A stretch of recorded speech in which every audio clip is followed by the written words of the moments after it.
존재로 원래 창조되었습니다.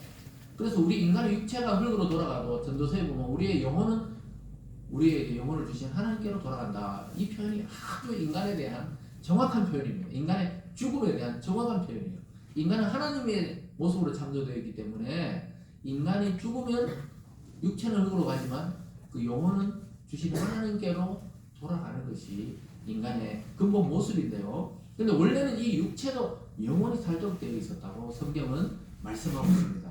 그것이 바로 창조의 원리였어요. 근데 그 창조의 세계 속에 뭐가 들어왔냐? 아담과 하와가 이 사탄의 유혹을 받아서 타락의 개념이 들어왔어요. 그래서 인간이 타락하게 되었습니다. 인간이 타락하면서 뭐가 들어왔냐? 인간 몸에는 죄라는 게 들어왔습니다. 이것이 바로 우리가 흔히 말하는 원죄라 이렇게 말합니다. 그래서 이 지금 우리가 짓고 있는 수많은 죄의 근원적인 죄가 뭐냐? 원죄가 있는 거예요. 그 원죄가 어떻게 생겼습니까? 하나님을 대적하고 반항하는 그 인간의 모습이죠. 그래서 뱀이 하나님과 같이 되어라 이랬을 때 그 선악과를 따먹고 인간이 타락했지. 그 핵심이 뭐죠? 하나님과 같이 되라. 하나님이 되라. 네가 하나님이 되라. 그 유혹에 인간은 넘어갔어요. 인간은 하나님이 너무 잘 만들어놔가지고 하나님이 자유의지를 주셨잖아요. 인간을 로봇으로 안 만드시고 그래서 하나님의 속성인 자유를 줬는데 그것을 남용하면서 그 유혹에 넘어가서 선과 악을 알게 하는 지식의 열매를 먹게 되면서 죄가 우리 속에 싹 들어오게 됐어요. 이 죄를 모든 인간이 가지고 태어납니다. 그것이 바로 죄 너머의 죄입니다. 그러니까 우리가 왜 거짓말하고 우리가 왜 도둑질하고 우리가 왜 남의 물건을 예를 들어서 훔치고 왜 남을 괴롭게 하나 이런 범죄들이 생기느냐. 그 깊이 들어가 보면 원죄악이 하나님을 대적하는 죄악이 거기에 자리 잡고 있는 거예요. 그래서 인간을 자꾸 죄로 끌고 가려고 하는 이 죄의 본성이 있는데 그냥 놔둬버리면은 우리는 전부 그러한 이 죄의 노예가 되어 살아갈 건데 하나님이 어느 날 하나님의 아들을 이 세상에 보내주셔서 인간이 되게 하시고 그 인간이 되게 하신 예수 그리스도가 우리의 그 원죄와 모든 죄를 해결할 십자가의 값을 딱 치르시면서 이제 방법이 생기게 된 겁니다. 무슨 말인지 따라오셨죠 여기까지? 그래서 오늘 말씀을 잘 들어야 우리가 내일 성탄절이 나에게 개인적으로 의미가 있는 거예요. 아니면은 뭐 성탄절이 또 왔구나 막 밖에 나가 선물하고 막 즐겁게 놀고 이게 성탄절인 줄 아는데 지금 오늘 말씀을 통해 우리의 그 원죄와 우리가 살아가면서 짓는 모든 죄악을 해결해 주시기 위한 방법으로 하나님이 선택하신 방법이 뭐냐? 천사도 모르고 사람도 모르고 오직 하나님의 마음속에 있던 계획이 뭐냐? 자기 아들 그리스도를 이 땅에 보내셔서 사람이 되게 하시고 그가 십자가에 달려 죽는 그 행위 또 그 죽음을 통해 모든 인간의 죄를 해결하는 값으로 치르기로 작정하신 것입니다. 그래서 인간의 그 죄값을 인간의 피로는 안 되는 거예요. 왜냐? 전부 원죄를 타고났고 피 속에 죄악을 가지고 태어났기 때문에 안 되는 거예요. 그래서 하나님이 작정하시기를 이 죄 너머의 죄, 또 모든 인간의 이 일상적인 죄악을 해결하고 의로운 인간으로 만들어서 구원하시려고 작정하신 날이 뭐냐? 예수님을 동정의 마리아의 뱃속에 태어나게 하신 날이 바로 그 날입니다. 그래서 우리가 이 로마서를 통해서 이 죄에 대해서 깊이 인식을 해야 돼요. 그래서 한 사람의 잘못된 주장이나 사상이 온 인류를 피바다로 만들 때도 많잖아요. 인간이 얼마나 악한지 전쟁을 일으키는 그 한 사람의 그 지도자의 욕망 때문에 수만 명이 죽어나가잖아요. 우리가 지금 1년 가까이 진행되는 러시아와 우크라이나의 전쟁이라든가 또 이스라엘과 그 하마스의 전쟁을 보세요. 어떠한 그 사상과 이념이 그 지도자를 지배할 때 자기 욕심을 발휘할 때 어떻게 됩니까? 우리가 욕심 부리냐고 달라요. 개인의 욕심 부리면 그냥 뭐 밥이나 많이 먹지 뭐 밥을 많이 먹는 욕심, 물건 많이 사고 이 정도지만 어떠한 지도자가 정신이 헷갈해서 이 욕망의 지배를 받을 때 어떻게 됩니까? 온 인류가 그냥 피바다가 되는 거예요. 옛날에 1차 전쟁, 2차 그리고 우리도 뭐 일본이 우리나라를 막 쳐들어왔을 때 어떤 그 사람의 사실은 자기 그 일본 국내의 그 상황을 좀 무마시키기 위해서 자기 밑에 있는 부하들을 막 전부 막 조선으로 보내가지고 우리나라를 짓밟도록 하고 뭐 이런 데가 있었죠. 또 이순신 그 영화가 유행이라던데 막 보냈잖아요. 왜냐? 자기 그 어린 아들을 나중에 지도자로 만들어야 되기 때문에 애가 너무 어리니까 막 자기 죽어보면 안 될 것 같으니까 막 다 죽으라고 전쟁을 내보낸 거예요. 사실은 자기 부하들을 조선으로 내몬 겁니다. 그랬는데 어떻게 됐어요? 그러한 사람의 어떤 생각이 수많은 사람을 죽이잖아요. 제가 뭔 이야기 합니까 지금? 죄 너머의 죄, 그 죄의 욕망이 폭발할 때는 인류에게 수많은 피해를 주는 것이 또 인간입니다. 그래서 자연이 인간을 파괴하는 것보다는 인간이 자연을 파괴하는 게 훨씬 많고, 또 동물이 인간을 죽이는 것보다는 인간이 인간을 죽이는 숫자가 훨씬 많다는 것을 우리는 알게 되었습니다. 왜 그렇습니까? 하나님이 사람을 너무 잘 만들어놨어요. 사실 표현하자면 인간이 타락해가 엄청나게 기능이 축소됐지만 엄청나게 지금도 아이디어나 창조력이나 요걸 좋은 데 쓰면 좋은데 악한 데 쓰면 또 어마어마하게 있잖아요. 한 나라를 왕창 말아먹을 수도 있고, 또 좋은 데 쓰면 한 나라를 발전시킬 수 있는 그러한 정말 신적인 능력을 가진 것처럼 이런 사람들이 막 등장하게 된 것입니다.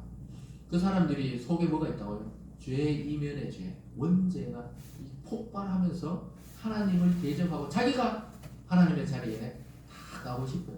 그래서 우리가 뭐 영웅이라고 위인전에 나오는 사실 뭐 징기스칸이나 나폴레옹이나 또 뭐 저쪽으로 보면 또 그죠? 그 독일의 그 나치 이런 거 있잖아요. 이런 사상들 보면 전부 그때는 대단하다고 영웅시했지만은 실제로는 영웅을 자세히 살펴보면 세상의 영웅은 사람을 많이 죽여야 돼요. 자기 나라에서는 영웅이지만은 역사적으로 보면 이 많은 민족에게는 원수예요. 원수. 수많은 사람이 죽어 나가야 되는 거지.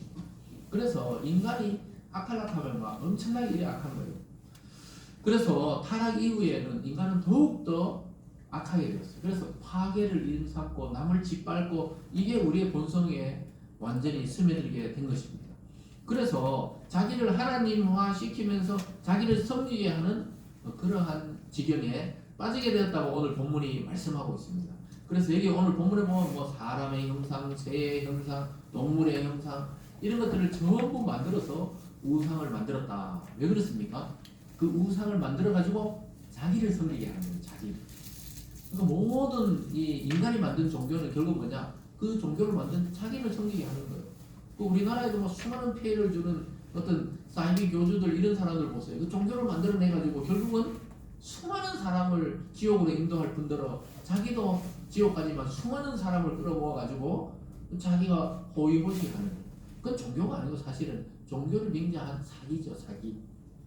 그게 인간이 타락된 이유로 자꾸 만들어내는 거예요. 그건 종교 분야만 그런 게 아니고 정치에서도 그렇고 경제에서도 수많은 그 아이디어를 내가지고 자기가 지배할 수 있도록 이 세상을 지배하도록 이 구조를 자꾸 만들어가는 겁니다.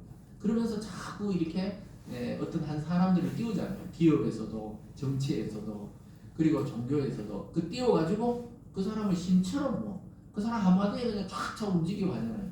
제일 강력하게 우리 한국에서는 제가 볼 때 정치 권력이죠.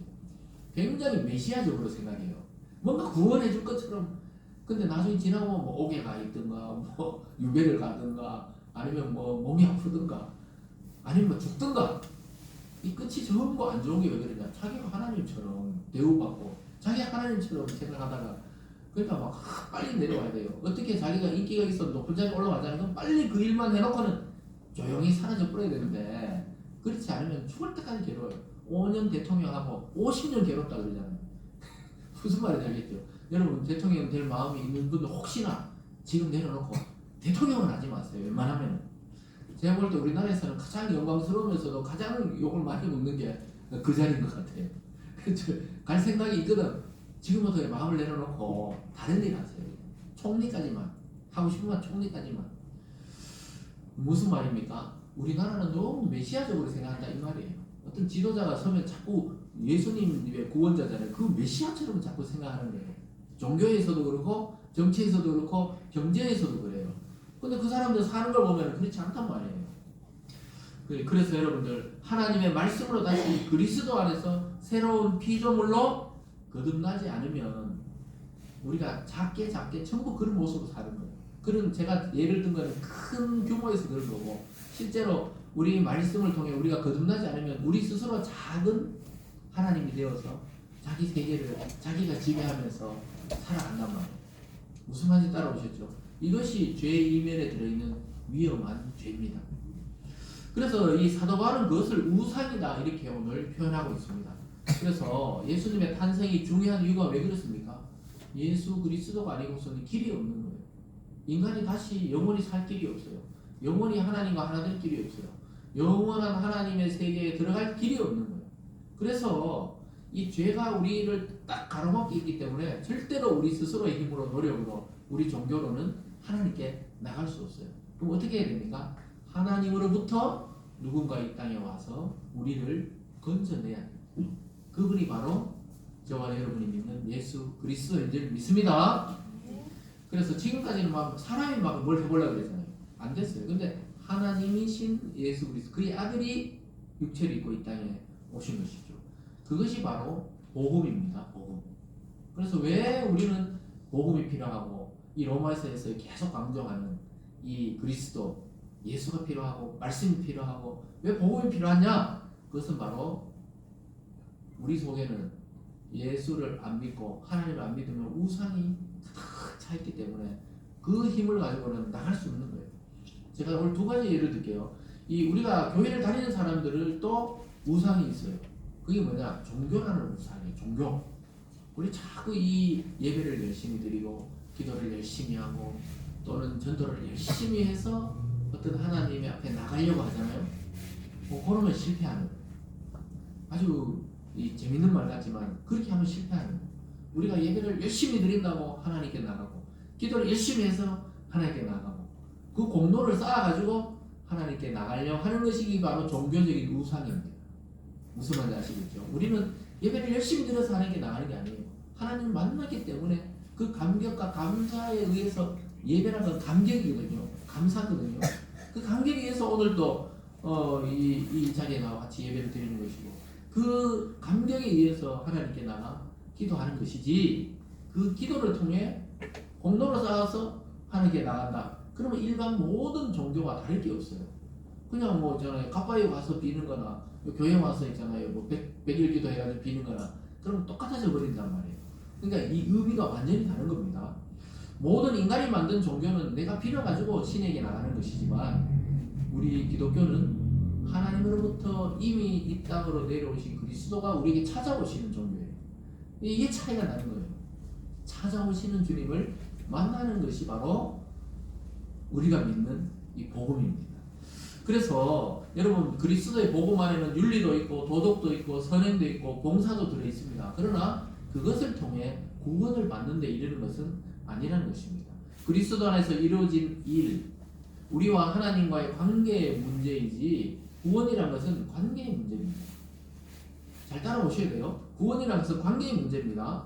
여러분 부모와 자식과의 관계처럼 그건 관계의 문제이지 내가 열심히 일을 해서 어떤 관계를 회복하려 하는 것은 종이죠. 종. 내가 부리는 종이죠. 종. 근데 부모와 자식 관계는 그게 아니에요. 확인하는 거예요. 확인하는 거예요. 부모가 네가 내 아이가 맞다. 내 아들이 맞다. 내 딸이 맞다. 이걸 확인해 주는 거잖아요. 부모가. 자식이 부모를 낳은 게 아니니까 부모가 어릴 때부터 너 내 딸이다. 내 아들이다. 이렇게 확인해 주는 거잖아요. 그러니까 하나님이 찾아오시는 것이 우리 이 복음의 핵심이다 이 말입니다. 예수님이 그래서 이 죄의 담을 뚫고 하늘로부터 이 땅에 이 처녀 마리아의 몸으로 잉태되셨다는 것입니다. 그래서 흔히 기독교는 종교가 아니고 예수 그리스도다 이렇게 표현합니다. 참 신기하죠. 일반 종교학에서는 기독교, 불교 뭐 이렇게 구분하지만 우리는 종교가 아니에요. 종교는 인간이 만들어낸 게 종교고 우리는 예수 그리스도다 이렇게 말해요. 복음이다. 그러니까 우리는 소식을 그냥 들은 거예요. 소식을. 그래서 기독교는 그냥 소식을 전하는 거예요. 하나님이 우리를 구원하기 위해 예수님을 이 땅에 보내시고 십자가에 달려 돌아가시게 하고 3일 만에 부활하셔서 성령을 우리 속에 주셔서 하나님의 자녀되게 했다. 이 소식을 듣는 게 우리 기독교입니다. 무슨 말인지 따라오셨죠? 그래서 우리가 글을 아나 글을 모르나 공부를 많이 하나 적게 하나 그리스도 안에서는 전부 동일하다고 이야기하고 있는 게 그겁니다. 그 소식을 들었냐 안 들었냐 차이지 내가 뭘 했느냐는 2차적인 문제입니다. 1차적인 것은 나에게 하나님이 찾아왔냐 안 찾아왔냐가 이 중요한 거예요. 목회자가 되는 것도 마찬가지예요. 내가 의지와 결단과 내 꿈이 목사다. 그럼 빨리 목사 그만둬야 돼. 꿈이 목사일 수가 없어요. 꿈이 목사일 수가 없다니까요. 뭐 이거는 좀 비유가 좀 다르지만 꿈이 무당인 사람이 있어요. 무당이 꿈이다. 난 어릴 때부터 나는 세계 최고의 무당이 되어야 되겠다. 이런 사람은 없을 거예요 아마. 어느 날 뭐 자기들 표현이에요. 그냥 신이 들었다는 거예요. 그런 것과 좀 비교하자면 비슷하다는 것이 지금 비교해서 말씀하는 거예요. 목사가 된다는 거, 선교사가 된다는 거, 목회자가 된다는 거 그런 겁니다. 하나님이 강건적으로 갈고리처럼 목을 잡아서 끄니까 가는 거지. 우리 본성상 우리는 그냥 편안하게 예배드리고 그냥 편안하게 저는 설교를 듣고 이러고 싶지. 이 성도들도 그렇다는 거예요. 내가 예수를 믿자 어느 날 이렇게 해서 믿어진 게 아니에요. 어느 날 보니까 슬슬 이래 따라오다 보니까 어느 날 보니까 예수를 믿고 있고 하나님의 자녀가 되어 있는 겁니다. 여러분 내가 어떤 부모 밑에서 나는 저 부모의 자녀가 되었다 작정한다고 자녀가 되는 게 아니잖아요. 그 부모 밑에 태어나 버리면은 그런 부모가 되는 거예요. 참 우리가 북한의 뭐 최고 지도자 딸내미 이제 뭐 10살인가 11살인데 그 아버지 따라 계속 털옷 입고 쫓아다니잖아요. 계속 언론에 노출되니까 제가 뭔가 되는 것 같다. 북한 주민들이 그렇게 생각할 거란 말이에요. 네? 그 10대 그 애를 맨날 데려다니니까 제가 후계자가 되는 건가 신격화가 자꾸 되는 거예요. 신격화가. 그래서 그 나이 또래 그 북한 애들은 전부 교복을 입는데 얘는 절대 교복을 안 입잖아요. 바바리 코트, 또 털 코트 아주 고급스러운. 왜냐하면 특별하니까. 그렇게 보이게 만들면 어떻게 돼요? 그렇게 신격화가 되는 거예요. 그런데 중요한 건 뭐냐? 걔가 그렇게 되고 싶어 된 게 아니잖아요. 그냥 자기 아버지 그 밑에 딱 태어나 보니까 세계 유일의 분단국가의 그 독재자의 딸로 자기가 태어난 거예요. 자기가 태어나 보니까 그거예요. 나라를 물려받겠구나. 뭐 이런 생각하는지 몰라도 태어나는 거예요. 이와 같이 복음이란 거는 여러분들에게 하나님이 찾아가셔서 이 복음의 소식을 듣게 해서 하나님의 자녀로 낳은 거. 믿습니까? 네. 그래서 굉장히 이게 어려운 이야기를 오늘 하고 있어요. 성탄절을 제대로 맞이하려고 어려운 이야기를 하고 있습니다. 그래서 하나님은 영원의 아버지요 예수 그리스도는 나의 구주로 믿어져서 예배 드리는 것이지 어느 날 예배를 드리다 보니까 하나님이 어느 날 깨달아졌다. 이건 일반 종교다 이 말입니다. 그래서 이게 기독교가 쉬운 듯 한데 굉장히 어려워요. 이런 것도 아니고 저것도 아니고 기다려야 돼요. 99%는 기다림입니다. 기다림. 우리의 신앙의 기독교의 신앙의 핵심이 뭡니까? 기다려야 돼요. 주님이 오실 걸 계속 기다리다가 성전에서 주님을 만난 사람 할아버지가 있었지요. 네? 그 마태복음과 누가복음을 보면 있잖아요. 또 여선지자 안나도 눈이 안 보일 정도 나이 많이 들었는데 결국 예수 그리스도를 아기 예수를 보고 이제 내가 죽어도 야리 없다면서 찬양을 하잖아요. 그래서 하나님이 찾아오는 거예요. 찾아오는 거예요. 그러면 우리는 예배는 뭡니까? 아까 말했듯이 예배는 고백이고 진심이고 감격이지 그 예배 의식을 통해 신에게 나가는 시간이 아니라는 거예요. 이미 저와 여러분 모이기만 하면 어떻게 돼요? 예수님의 약속처럼 두세 사람이 모인 곳에 내가 너희와 함께 있으리라. 이 속에 이미 우리가 예배드리는 이 모임 속에 주님이 와 계신 줄 믿으시기 바랍니다. 그래서 이미 이 속에 주님이 말씀으로 성령으로 함께 하시는 겁니다.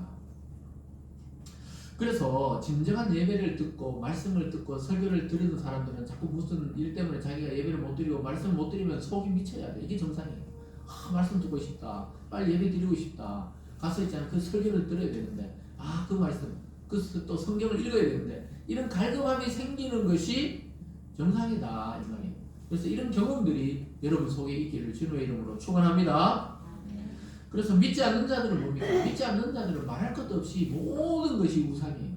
믿지 않는 자들의 자기 신념은 전부 우상입니다. 오늘 사도 바울은 하늘을 섬기고 사람을 섬기고 나무를 섬기고 돌을 섬기고 바다를 섬기고 새를 섬기는데 그 전부 썩어져 없어질 것을 섬기고 있다 이렇게 말씀합니다. 그것을 만드신 하나님을 찾아야 되는데 그 창조자가 아닌 만들어 놓은 피조물을 섬기는데 그것은 전부 썩어질 것이라고 이야기하고 있습니다. 그래서 자기들도 모르게 사탄의 지배를 받고 있고 이 귀신의 영향력을 받고 살아가는 것이 현대 사회 사람들의 모습입니다. 사도 바울 때문에 그런 게 아니고 현대에도 마찬가지입니다. 그래서 하나님을 섬겨야 될 그러한 신에 대한 의식을 가지고 자기 종교적 감정으로 우상을 자꾸 만들어서 섬기는 것이 오늘날 모든 사람들의 모습입니다. 자기는 아무도 안 믿는다 하는 사람은 자기 자신이 신이 되어 자기를 믿고 자기의 의지와 자기의 물질과 자기의 능력을 믿고 살아가는, 자기가 하나님의 자리를 차지하고 살아가는 사람들이 되어버렸어요. 그래서 가만히 그들의 속을 들여다보면 결국은 뭐냐, 자기가 복을 받느냐 못 받느냐에 관심이 지극히 많아요. 근데 기독교는 내가 복을 받느냐 못 받느냐 아니에요. 이미 복음을 들은 자체가 근본적인 복을 받은 것입니다. 그래서 뭐 조상들을 잘 모시면 후손이 잘 된다, 이게 뿌리 깊은, 이 외국에는 거의 없는 사상이에요. 굉장히 우리나라에는 조상의 묘를 잘 쓰면 후손이 잘 된다, 묘를 잘 쓴도 망한 집도 있고, 묘를 없이, 요즘 묘가 거의 없잖아. 태워가 바다에 뿌리기도 하고 산에 수목장을 하기도 하고 이래도 잘 사는 집도 있고. 그럼 어떻게 설명하려고 그래 그걸. 근데 정말 있잖아요, 우리나라 사람들의 뇌리에는 너무 깊이 이 사상이 박혀 있어요. 그래서 막 제사에 목숨을 겁니다. 제사 때문에 막 살인을 하고 이래요. 그래서 어떤 학자가 있잖아요, 이 제사가 어디서부터 시작되나 봤더니 공자의 그 유교적인 사상에서 시작되는데, 공자는 그렇게 안 가르쳤다는 거예요. 그래서 공자를 연구한 학자들은 우리나라 이 제사는 공자가 가르친 게 아니라는 거예요. 네? 그리고 공자가 살아나고 깜짝 놀랄 정도다, 이렇게 말하고 있습니다. 자세히 보세요. 조상을 잘 섬긴다고 그러지만 조상을 섬기려고 하는 게 아니고 실제로 깊이 자기의 인식 속에서는 그걸 통해 자기가 복을 받으려고 하는 게 더 큰 거예요. 네? 자기 복과 자기 성공 때문에 그냥 그걸 이렇게 했다가 저렇게 옮겼다가 막 이러잖아요. 그래서 뭐 묘를 이장하거나 막 이러는데, 묘 이장하는 거 가보세요. 뭐가 있는지. 조상이 없어요 거기. 묘 이장에 가면 뼈조각 몇 개 있고, 뭐 어떨 때는 머리카락도 있고, 가보면 뭐 온갖 알 수 없는 벌레도 막 우글우글거립니다. 여러분 한 번도 못 봤죠? 그 요즘에 도시인들이 잘 못 보지만 이장하는데 가보세요. 그냥 묘를 막 도로 때문에 이장하거나 이럴 때 그걸 파재기 보면은 단도 다 썼고 사람도 아무것도 없어요. 몸 벌레가 다 먹고 결국은 뼈 조각 몇 개 하고 이렇게 쓸어 담아가지고 다른 데로 가서 이장애가 또 거기 봉부를 만들거든요. 제가 무슨 말 합니까? 그걸로 복 받고 안 받고가 아니라고 성경은 이야기하고 있습니다. 네? 이 성경이 분명히 얘기하잖아요. 하나님이 아브라함 부를 때 네가 내 말씀대로 하고 이 언약대로 하게 되면 어떻게 해요? 복의 근원이 되게 하겠다. 저와 여러분은 복을 받는 동시에 복을 주는 사람으로 이미 부름받은 거예요. 여러분이 가는 곳이 복된 자리고, 여러분이 하는 말이 그 남에게 축복이 되는 말입니다. 믿습니까? 그래서 참 살아계실 때 그냥 한 번 더 찾아뵙고, 살아계실 때 그냥 한 번 더 식사나 한 번 더 같이 하고 이러지, 돌아가시고 나서 뭐 거기다가 막 뭐 그 마음은 이해합니다만은 그게 우리나라에 있잖아요, 이 가정사를 너무 파괴했다고 그 학자들이 그 교회 다니지도 않는 그 학자들이 책에 그려놨어요. 그리고 또 예전에 저희들 성교학 가르쳤던 그 교수님이 조상 숭배와 기독교 뭐 이런 책이 있거든요. 그 읽어보면 이 조상 숭배의 시스템을 통해 가부장제를 유지해 오려고 그랬다는. 그래서 자기도 예전에는 며느리면서 자기가 어느 시어머니가 되고 나면 막 예전에는 애들이 많잖아요. 자녀들이 많으니까 그걸 통제하고 지배하기 위한 수단으로 제사가 사용되었다, 이렇게 분석하는 학자가 많이 있더라고요. 참 놀랍게도 조상도 조상이지만 군기를 잡는다 이 말이에요. 며느리 다 모여! 이런 거예요. 그냥 제사 때 한번 힘 주는 거예요 이제. 그래서 사실은 이 가부장적이지만 사실은 이 시어머니가 주도가 돼가지고 온갖 집안을 이 통제하고 통솔하고 뭐 이러려고 이게 활용이 되었다, 이렇게 분석하는 경우도 많이 있었습니다. 어쨌든 간에 우리가 복음이 아닌 것은 뭐냐, 교회를 다녀도 복음적인 삶이 아닐 수도 있고, 교회를 안 다니는 사람도 아예 뭐 그분들은 아예 비복음적으로 살고 있는 것이죠. 그럼 우리는 뭘 해야 되느냐, 목사님이 오늘 뭘 하려고 저런 이야기 계속 하느냐. 결국은 이 종교도 비종교도 복음이 아니라 복음은 소식이다, 소식. 우리가 내일 찬양 부르지만 기쁘다 구주 오셨네, 이 소식을 자기에게 적용해보면 내가 나에게 찾아오신 예수 그리스도, 그분을 만나서 그분과 함께 또 그분과 더불어서 살아가는 인생은 이미 이 땅에서도 천국을 누리는 거예요. 믿습니까? 그래서 여러분 자유롭고 싶잖아요. 건강의 염려, 또 취업의 염려, 뭐 자녀 양육의 염려, 여러 가지 염려에서 자유롭고 싶잖아요. 어디로 가셔야 됩니까? 예수 그리스도 앞으로. 또 그 예수 그리스도 앞으로만 가면 안 되고 예수 그리스도 안으로 들어가 버려야 돼요. 그럴 때 예수님께서 내가 너희를 자유롭게 하리라. 진리를 알지니 진리가 너희를 자유롭게 하노라. 풀어놓는단 말이에요. 그래서 여러분 자유와 평화, 감사 그 속에서 하나님을 찬양하면서 영원토록 하나님의 통치와 지배 속에 기쁨과 행복과 자유를 누리는 우리 성도님들 다 되시길 주님의 이름으로 축원합니다. 기도하겠습니다. 사랑의 하나님 아버지 감사드립니다. 우리는 지난날 너무나 어리석게도 하나님이 아닌 다른 것들의 지배를 받고 살아왔습니다.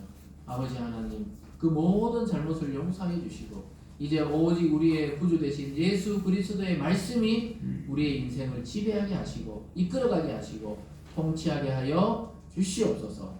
감사드리며 예수님 이름으로 기도드리옵나이다. 아멘. 다 같이 찬송가 123장을